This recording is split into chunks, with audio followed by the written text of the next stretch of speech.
यानी कि समीकरण फर्स्ट एवं सेकंड से, समीकरण सेकंड से हम फर्स्ट और सेकंड से काम कर रहे हैं। यहाँ 2x प्लस 3y बराबर क्या हो गया, 3y बराबर 5। अब x प्लस y बराबर है 2। तो सबसे पहले समीकरण फर्स्ट, इस समीकरण है सेकंड। सबसे पहले देखिए s गुणांक, पहला समीकरण में s गुणांक 2 है, लेकिन आपको s गुणांक दूसरा का में 1 है। क्या गुणांक बराबर है? नहीं। गुणांक बराबर करने के लिए क्या करेंगे हम, इसके गुणांक वाला इसमें गुणा कर देंगे, इसको वाला इसमें, यानी कि जो पहला में x में गुणा है वो दूसरा का समीकरण गुणा कर देंगे और दूसरा का वाला है इसके पहला में कर देंगे। तो सबसे पहले बात यह है, इसमें 1 है, इसमें कर देंगे 1 से गुणा और इसमें कर देंगे 1 से गुणा। अब गुणा करके क्या करेंगे और सबको हम नीचे लिख देंगे कि गुणा करके हम कितना रहे।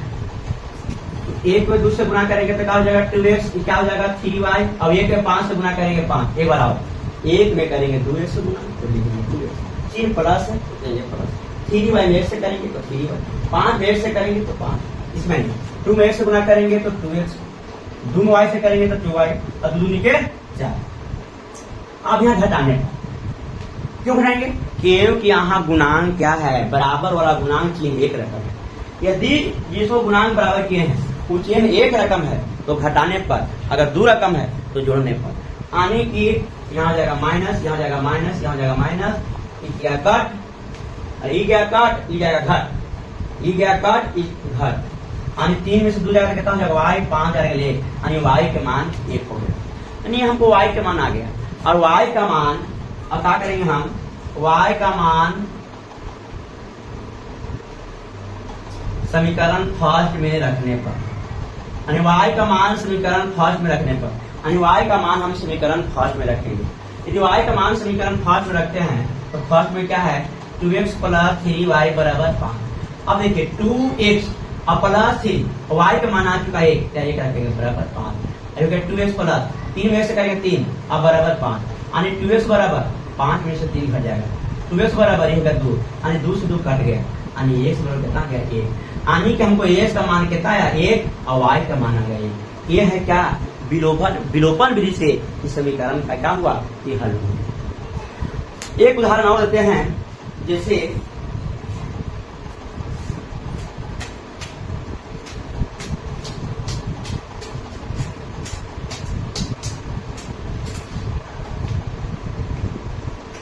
मान लेते हैं क्या 2x दिया, मान लेते हैं क्या 3y दिया बराबर, मान लेते हैं कि यहाँ 2 दे दिए,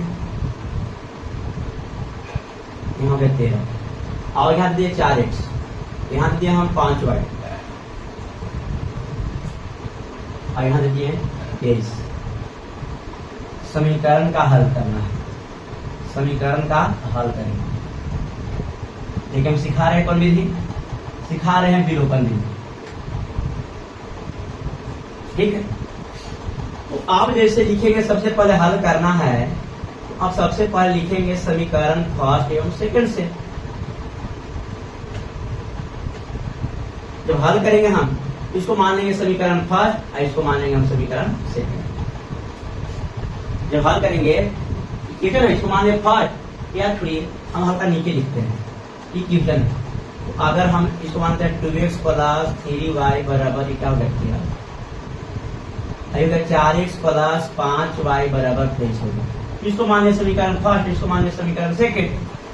अब चलेंगे हम समीकरण फर्स्ट एवं सेकंड से। हम कहाँ हल कर रहे हैं, समीकरण फर्स्ट एवं सेकंड से। 2x प्लस 3y बराबर 13 और 4x प्लस 5y बराबर 23। हम सब जान रहे हैं कि किसका हल कितना होगा, किसका कितना आंसर होगा। लेकिन चलिए अब सबसे पहले हम क्या बोले थे, इसका गुना इसमें, इसका गुना इसमें। तो देख रहे हैं कि 2 और 4 आपस में कट रहा है। अगर इसमें 4 से कर देंगे इसमें 2 से, फिर भी बनेगा लेकिन हल्का सा लॉन्ग जाएगा। तो हम शॉर्ट क्या करेंगे, ये पहले काट लेंगे 1/2 और नीचे 2 है ऊपर 1 है, ऊपरला में हम 2 से गुना करेंगे और निचला 1 से। कब जिसको गुणांक बराबर करना है वो आपस में देखिए कटता है। वो जब कट रहा है तो काट के लिए नीचे वाला ऊपर से, ऊपर वाला नीचे से, मैंने क्रॉस, इससे हो गया 2/4। ये में 4 से करते, ये 2 से करते, नहीं काट दिए। अब इसमें 2 से करेंगे, इसमें 1 से करेंगे। तो अब देखिए गुना करेंगे तो 2 दूनी कितना हो गया 4, 3 दूनी कितना हो गया 6, 13 दूनी कितना हो गया 26। इनमें करेंगे 4x से, इनमें करेंगे 1 से 5y, 23 में 1 से करेंगे 23। अब क्या करेंगे, अब माइनस करेंगे। क्यों माइनस करेंगे, माइनस इसलिए करेंगे कि जिसको गुणांक बराबर किए हैं वो चीज उसका चिन्ह एक रकम है। यानी कि यहाँ हो गया माइनस, यहाँ हो गया माइनस, यहाँ हो गया माइनस, ये कट गया 6 में से 5 घट गया, 1 बच गया, y बच गया। 26 में से 23 कितना हो गया 3, यानी हमको y का मान आ गया 3। नहीं, y का मान हो गया, आ गया 3। अब देखिए अब क्या करेंगे, y का मान यानी y का मान समीकरण फर्स्ट में रखने पर, अगर हम फर्स्ट में रखते हैं तो 2x प्लस 3y बराबर कितना हो गया 2x 3y का मतलब 3 में y से गुना है, तो y का मान मेरे को आया है 3 बराबर हो गया 13।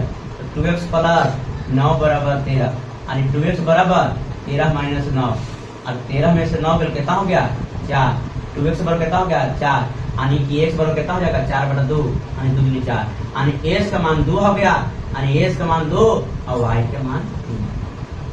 अब हमको यदि आंसर चेक करना है कि जो मेरा मान आया है गलत की सही, तो s की जगह पर s के मान रखिए और y की जगह पर y का मान रखिए और दोनों बराबर हो जाता है तो बिल्कुल सही है। आप चेक भी कर सकते हैं। ये तो बन गया, हल्का चेक करने के लिए सिखा दे रहे हैं। देखिए ये क्वेश्चन है, चलिए एक क्वेश्चन है, तो हमने क्या बोला, हमारा पास आया है s का मान 2, y का मान 3, ये क्या है 2x है, क्या है 2x है, क्या है 3y है, क्या है 13 है, तो s का मान 2 आया है, तो 2 गुने 2 और प्लस 3 गुने 3 और बराबर 13, 2 दूनी 4, 3 तरीके 9 बराबर 13, तो 13 बराबर क्या आ गया 13, 13 बराबर क्या आ गया आ। ऐसा करना नहीं है, ऐसे मान लो कि चेक करना है, आपके पास आंसर नहीं है, इस तरह से आप चेक कर सकते हैं, बिल्कुल सही है। दूसरा को चेक कर सकते हैं, जैसे हो गया 4x, जैसे हो गया 5y बराबर कितना हो गया 23, यानी कि 4 गुने 2 और प्लस 5 गुने 3 और बराबर क्या हो गया 23, और 4 दूनी के 8 और 5 3 15 और बराबर क्या हो गया 23, यानी 23 बराबर क्या हो गया 23, यानी 23 बराबर r, यानी कि इसका हल है, तो हल तो मान सही है। आज इतना ही, और आगे बताएंगे। मैंने ऐसे मैं क्वेश्चन बताऊंगा कमजोर से कमजोर बच्चों के लिए मैथ में अच्छा से अच्छा नंबर आता है।